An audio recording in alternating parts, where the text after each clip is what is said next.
कामों की दीवान रोड पर कार सवार 4 डाकुओं ने सोने के ताजे से करोड़ों रुपए मालियत के जेवरात और गैर मुल्की करेंसी लूट ली।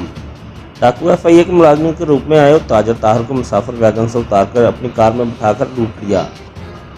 बताया गया है कि दीवान रोड पर कार सवार 4 डाकुओं ने बसूर से लाहौर जाने वाली मुसाफिर वैगन को रोककर खुद को एफआईए के मुलाजिम जाहिर किया।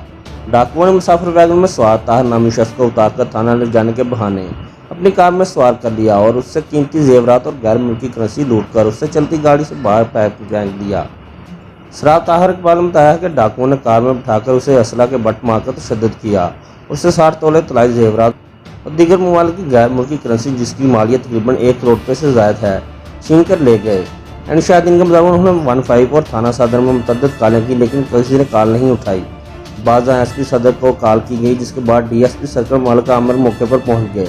रेस्क्यू 112 के अमला ने इतला मिलने पर सराफ को जख्मी हालत में तहसील हेडक्वार्टर अस्पताल मुंतकिल कर दिया। सदर पुलिस ने मुसाफिर वैगन के ड्राइवर सजाद को हिरासत में लेकर तफ्तीश शुरू कर दी है।